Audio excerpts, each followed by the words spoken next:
Welcome to APG classes. आप सभी साथियों का एपीजी क्लासेस में स्वागत है।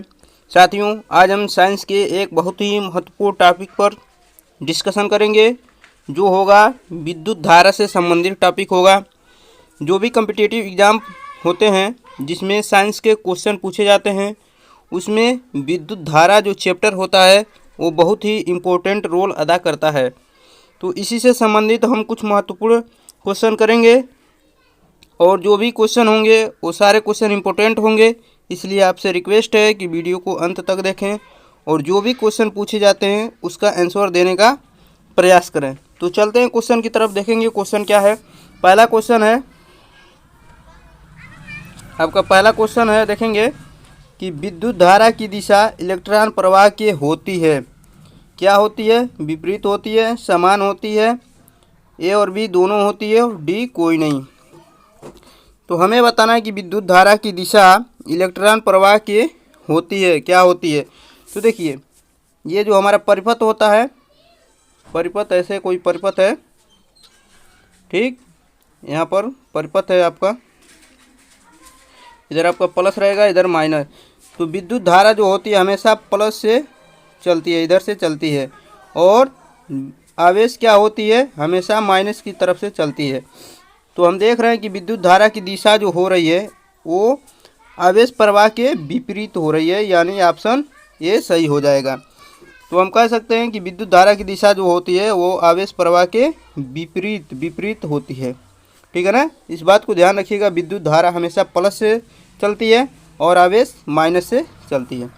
तो चलते हैं अगले क्वेश्चन की तरफ। अगला क्वेश्चन देखेंगे। अगला क्वेश्चन है आपका, आवेश का मात्रक होता है। ऑप्शन ए है एम्पियर, ऑप्शन बी है वोल्ट, ऑप्शन सी है कूलाम, और ऑप्शन डी है जूल। तो हमें बताना है कि आवेश का मात्रक क्या होता है। देखिए, आवेश को हम Q से डिनोट करते हैं, ठीक है ना, और Q इक्वल टू होता है NE, यानी नंबर्स ऑफ इलेक्ट्रॉन, यानी जितने, N क्या बताता है कि इलेक्ट्रॉनों की संख्या को, और E जो होता है वो एक इलेक्ट्रॉन का वैल्यू होता है, एक इलेक्ट्रॉन का मान होता है।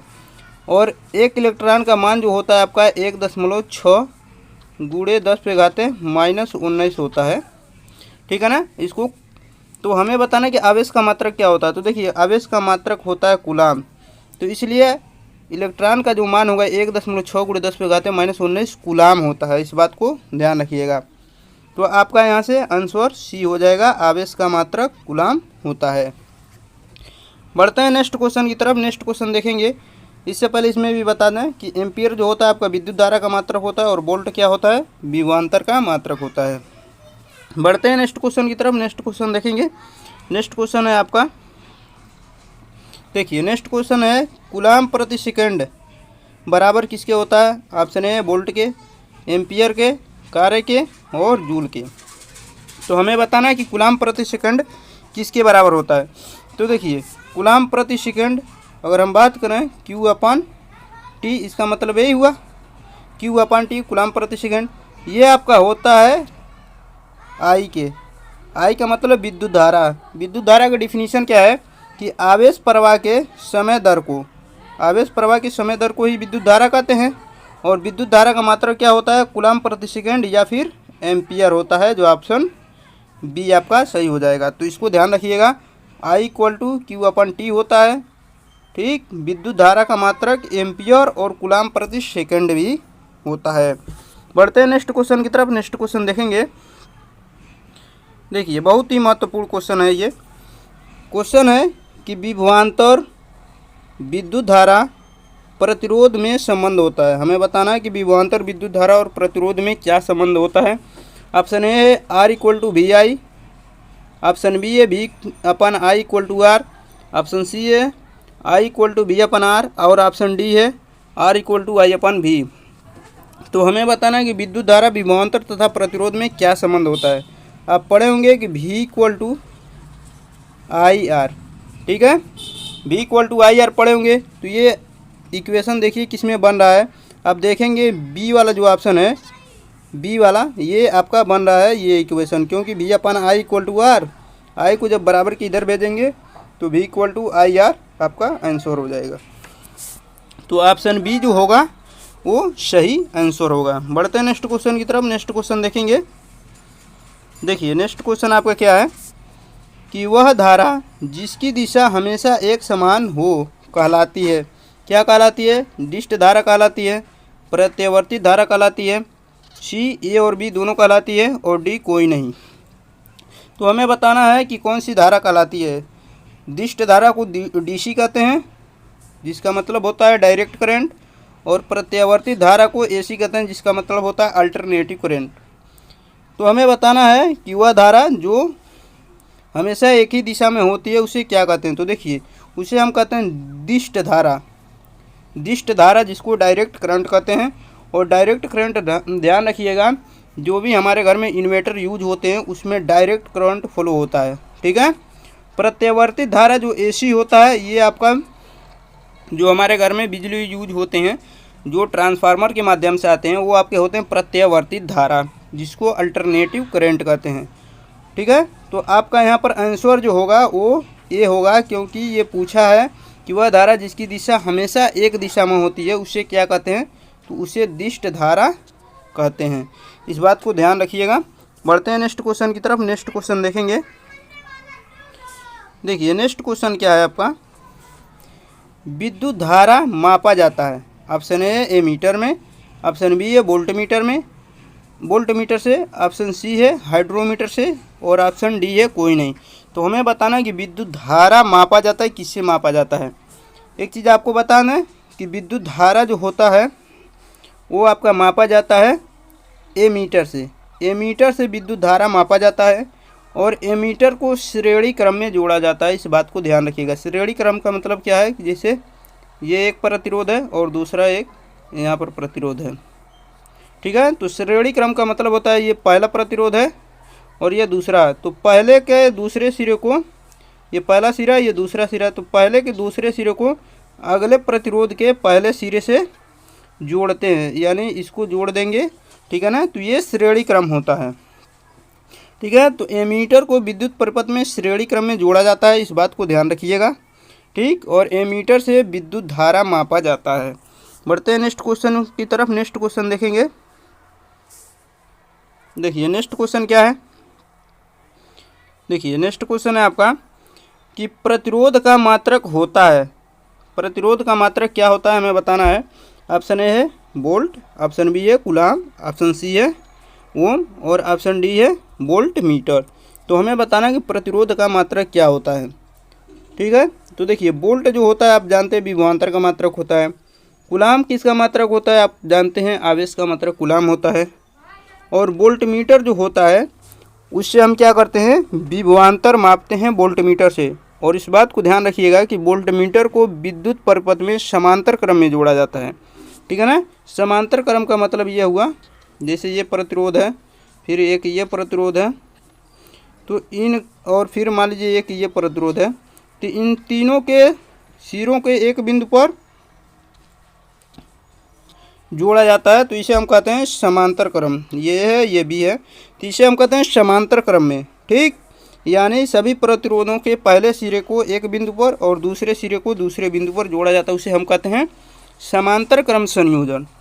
तो प्रतिरोधों का यहाँ लिखा है कि प्रतिरोध का मात्रक होता है, तो आपका प्रतिरोध का जो मात्रक होता है वो होता है ओम होता है, ठीक है। प्रतिरोध का जो मात्रक होता है ओम होता है, इस बात को ध्यान रखिएगा। और फार्मूला इसका क्या होता है V/I/R, ठीक है ना। बढ़ते हैं नेक्स्ट क्वेश्चन की तरफ। नेक्स्ट क्वेश्चन देखेंगे। नेक्स्ट क्वेश्चन क्या है आपका, देखिए नेक्स्ट क्वेश्चन है आपका 3 ओम के 3 प्रतिरोधों को समांतर क्रम में जोड़ने पर तुल्य प्रतिरोध होगा। ऑप्शन ए है 9 ओम, ऑप्शन बी है 3 ओम, ऑप्शन सी है 1 ओम, और ऑप्शन डी है 6 ओम। तो हमें बताना है कि 3 ओम के प्रतिरोधों को समांतर क्रम में जोड़ने पर तुल्य प्रतिरोध क्या होगा। तो देखिए समांतर क्रम में जोड़ना है, इसका मतलब क्या हुआ 1/R बराबर 1/R1 plus 1/R2 plus 1/R3, ये समांतर क्रम में हो जाएगा, ठीक। अब देखिए सबका मान रखेंगे, तो देखिए 3 ओम के प्रतिरोध हैं 3 हैं, तो सबका मान रखेंगे 1/3, यहाँ पर हम दिखा दे रहे हैं नीचे देखिए ये R3 है। यहाँ पर इसका मान अगर रखें तो आपका 1/3 प्लस 1/3 प्लस 1/3। और जानते हैं जब सबका 3 3 3 सबका क्या है हर बराबर है तो अंश आपस में जुट जाते हैं। यहाँ से आपका आएगा 3/3 और 3 को 3 से काटेंगे तो आपका आंसर 1 आएगा। ठीक है ना। तो 3 ओम के प्रतिरोध को समांतर क्रम में जोड़ने पर तुल्य प्रतिरोध जो हो रहा है वो आपका 1 ओम हो रहा है, जो ऑप्शन सी हो जाएगा।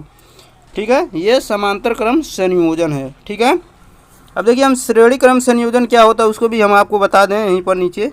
देखिए श्रेणी क्रम में क्या होगा, R = क्या हो जाता है R1 + R2 + R3। अगर 3 है तो ये हो जाएंगे, और भी आगे रहेंगे तो इस तरह आप आगे बढ़ा सकते हैं। तो बढ़ते हैं नेक्स्ट क्वेश्चन की तरफ। नेक्स्ट क्वेश्चन देखेंगे। देखिए नेक्स्ट क्वेश्चन आपका क्या है कि प्रतिरोधों के किस संयोजन में तुल्य प्रतिरोध का मान अधिकतम होगा। ऑप्शन ए है समांतर क्रम में, ऑप्शन बी है श्रेणी क्रम में, ऑप्शन सी है ए और बी दोनों क्रम में, ऑप्शन डी है कोई नहीं। तो हमें बताना कि किस संयोजन में तुल्य प्रतिरोध का मान अधिकतम होगा।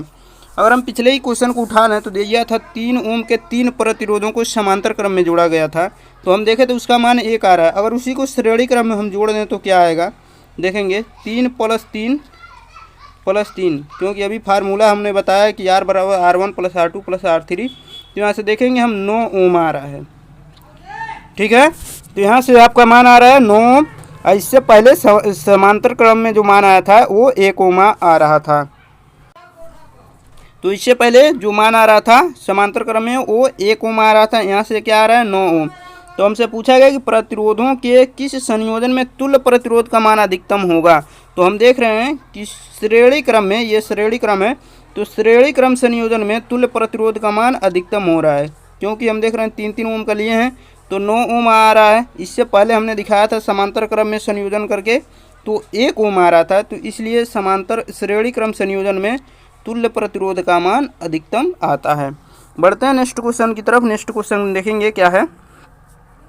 देखिए नेक्स्ट क्वेश्चन आपका एक सवाल है, कह रहा है कि एक 10 ओम के प्रतिरोध में 5 एम्पियर की धारा प्रवाहित हो रही है, प्रतिरोध में प्रवाहित विभवांतर कितना होगा। ऑप्शन ए है 2 वोल्ट, ऑप्शन बी है 50 वोल्ट, ऑप्शन सी है 0.5 वोल्ट और ऑप्शन डी है 20 वोल्ट।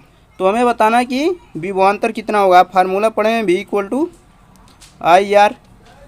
यहाँ से आपका मान दिया हुआ है, I दिया हुआ 5 एम्पियर और ओम दिया हुआ है, R का मान दिया हुआ 10 ओम।